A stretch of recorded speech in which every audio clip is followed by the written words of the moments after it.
going, boys and girls? Welcome to General Hospital MV, my GH After show. Let's get right into it, shall we? So at the end of the previous week, we saw that Sonny got a message saying that his father Mike was in trouble and owed some people some money. So Sonny goes to Brooklyn, where his father Mike is staying, and pays him a visit. Now, I'm not gonna lie, I'm a little disappointed that Ron Hale isn't back in the role. Not to say that this actor isn't doing a good job, but it's just, you know, the history. If this new story is going where I think it's going, then I think it would have been a lot more powerful with Ron Hale. That being said, Ron Hale's retired and I wish him all the best. So Mike was supposed to deliver $10,000 to some very important people, and that $10,000 goes missing. Of course, Sonny thinks that Mike is gambling again, but Mike swears he does not know what's going on. Now, both Mike and Rita both swear that Mike has not gambled in 7 years, aka the last time we seen Mike on screen in Port Charles. Truly and sincerely, and Sonny tries to give him the benefit of the doubt, but Sonny finds $10,000 in Mike's cigar box. So of course he's freaking out again, but all the money is there, so he has not gambled it away. Now I'm gonna go out on a limb here and guess that we may be seeing Mike in an Alzheimer's or dementia kind of storyline. He is getting up there in age, and the reason why I'm thinking it's going this way in particular is because there was one small scene, a little blip, where he accidentally called Carly Courtney. There is no way that that was a throwaway scene, and that's my guess as to what's happening. He's losing his memory. Now on paper, I think that if they are going this way, this is a really good story to tell. It gives Sonny something new to do, and it's going to be some powerful, meaty material for him and this new guy to work with. And that's why I'm really sad that it's not Ron Hale as Mike in this story, because the history between the two actors, you know, it would have been nice to see. But it is what it is, and I'm not going to fault the story for that. You know, he seems like a great actor, and Maurice obviously is a great actor too, so I think they'll both bring it. Now elsewhere in the Corinthos clan, we have Michael, who is still stuck with Nelle, who is still pregnant with his baby, and she is still doing her scheming. Now obviously Nelle is never going to be on Carly's good graces, and she is plotting her revenge. The first thing she wanted to do, just to spite Carly, is to name her baby, whether it's a boy or a girl, Morgan Corinthos. Now at first, both Michael and Carly kept their mouths shut, but when Michael got Nelle alone, he was like, listen, you can't name the baby Morgan, it's gonna bring up too many bad memories for everyone. So Nelle tries to get plan B into motion, where she goes to a phone booth and calls Carly and doesn't say anything and then just hangs up. Now if I were to guess, I'm going to say that she is gonna try to make Carly believe that Morgan is alive. That girl is playing with fire. This is just trouble for the months ahead, okay? Nelle is cuckoo for Cocoa Puffs. I close my eyes for the train wreck ahead. But anyway, Carly is keeping herself busy. She got Jason a new place, and I don't really know how to feel about it.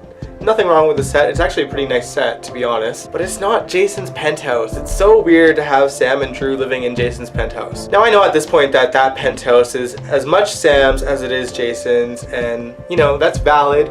But Jason had it for so long, so it just doesn't feel right. I just think Sam and Drew should move out of there and have their fresh start if that's what they want. On the plus side, we got some very cute scenes between Jason and Danny, and he called him Dad, and it was just so sweet. I just think Steve Burton has always been really good with kids, and I love seeing him on screen with the kids. It's just cute, okay? Now let's talk about the thing that I really don't want to talk about because it really pisses me off. Anna and Faison have a kid, and apparently Valentine Cassadine knew about it. Now I tried to mentally block out the scene, so correct me if I'm wrong here, but as the story apparently goes, Anna disguised herself as a woman impersonating Anna and slept with Faison to stick it to him? I don't know, something ridiculous like that, and she ended up having a baby. She gave birth to it and apparently didn't know if it was a boy or a girl because she was afraid to look at it, which that makes sense. Now Valentine told Anna that the baby she had was a girl, but judging by the phone call that he made to Peter right after, I don't think that's the case. It's looking more and more like Peter is actually Anna's son. Just vomiting in my mouth a little bit, just sorry, it's just gross!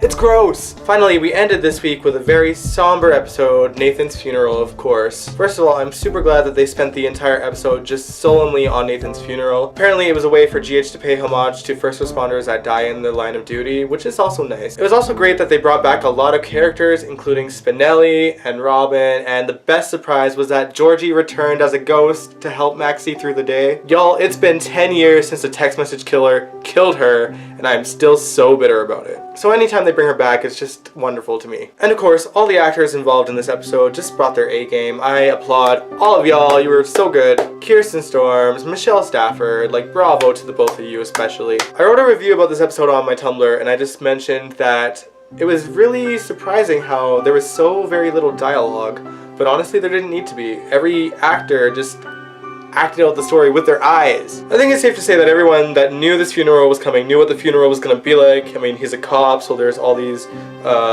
protocols that they do with the flag and the bagpipes and the guns, and I mean, it was just beautiful. Add Georgie taking Nathan into the afterlife. I mean, I was a wreck. I held it together because I was watching it with my mom and she was expecting me to cry, but on the inside, I was bawling my eyes out, okay? We even got Spinelli and Amy singing a tune, which was great, and of course the episode ends with Maxie telling Lulu that, you know, she's the reason why her husband is dead. Alright, now before I go, I want to ask you guys, what do you think of sweeps so far? I feel like the end of January was really good with Faison dying, Nathan dying, and obviously the funeral episode was fantastic, but I feel like since February 1st, it's just kind of been like we're in sweeps and it's not that exciting. I feel like the most exciting thing that's happened since February is that there's more extras around, like the hospital and stuff. Like, that's it. Usually when it's not sweeps, Port Charles is looking pretty empty in every restaurant and every hospital scene, just anywhere. It looks empty. Kinda wish there was just, you know, a bit more action for the rest of February. I know so budgets aren't what they used to be, but like, I just miss the thrilling